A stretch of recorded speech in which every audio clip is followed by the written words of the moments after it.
ગુનગુન અને મારિયા એક રમત રમી રહ્યા છે. આ રમતનું નામ છે છાપા અને કાંટા. તેમની પાસે એક બોર્ડમાં 1 થી 99 સુધીની સંખ્યાઓ લખેલી છે. બંને પાસે પોતપોતાની એક ગોટી પણ છે. તે વારાફરતી 1 રૂપિયાનો સિક્કો ઉપર ઉછાળે છે. છાપા આવે તો 10 ડગલા આગળ વધે છે.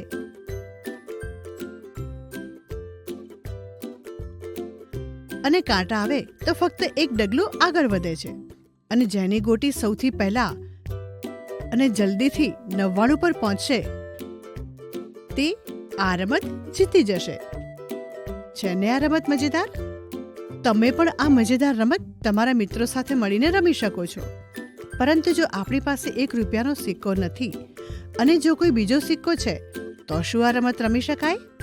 જી હા, આપણે કોઈ પણ સિક્કા દ્વારા આ રમત રમી શકીએ છીએ. ફક્ત આપણને એ ખબર હોવી જોઈએ કે તેમાં કઈ બાજુ છાપા અને કાંટા છે.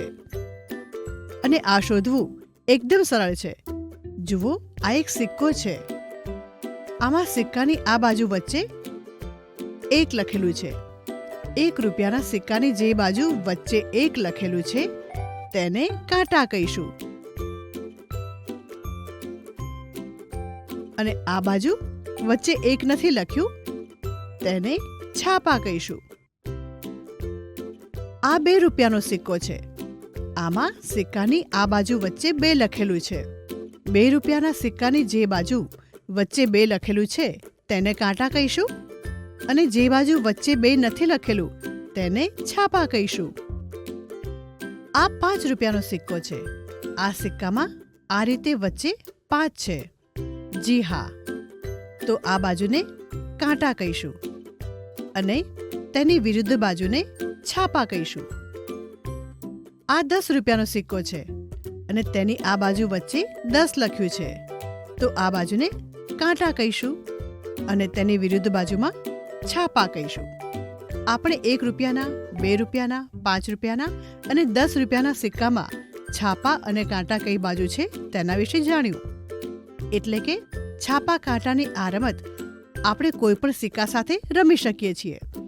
ધ્યાન રાખીશું કે અલગ અલગ સિક્કામાં કાંટાની બાજુએ અલગ અલગ સંખ્યા લખેલી હોય છે. જેમ કે 1 રૂપિયાના સિક્કામાં, 2 રૂપિયામાં, 5 રૂપિયામાં અને 10 રૂપિયાના સિક્કામાં છે. પરંતુ શું ચલણી નોટોમાં છાપા કાંટા હોય છે? ચલણી નોટમાં છાપા કાંટા નથી હોતા, કારણ કે તેને આપણે સિક્કાની જેમ ઉછાળી શકતા નથી. પરંતુ આપણે કઈ ચલણી નોટ કેટલા રૂપિયાની છે તે કેવી રીતે નક્કી કરીશું? ચલણી નોટોને ઓળખવી ખૂબ જ સરળ છે. જુઓ, આ 5 રૂપિયાની નોટ છે. આપણે કેવી રીતે તેને ઓળખી શકીએ? આ જુઓ, તેના પર અહીં 5 લખ્યું છે અને અહીંયા પણ. અને આ 10 રૂપિયાની નોટ છે, કારણ કે તેના પર અહીં 10 લખેલું છે અને અહીં પણ. અને તેનો રંગ પણ 5ની નોટથી અલગ છે. શું તમે કહી શકો છો કે આ કેટલા રૂપિયાની નોટ છે? તમે એકદમ સાચું વિચાર્યું. આ 20 રૂપિયાની નોટ છે. તેના પર અહીં 20 લખેલું છે અને અહીંયા પણ. અને તેનો રંગ 5 અને 10ની નોટથી પણ અલગ છે. અને આ 50 રૂપિયાની નોટ છે, કારણ કે અહીં 50 લખેલું છે.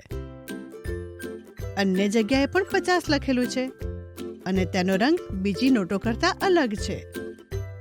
હવે તમે કહી શકો કે આ નોટ કેટલા રૂપિયાની છે? તમે સાચું વિચાર્યું. આ 100 રૂપિયાની નોટ છે, કારણ કે અહીં 100 લખેલું છે. અન્ય જગ્યાએ પણ 100 લખેલું છે અને બીજી નોટો કરતાં તેનો રંગ પણ અલગ છે. અને આ કેટલા રૂપિયાની નોટ છે? તમે એકદમ સાચું વિચાર્યું.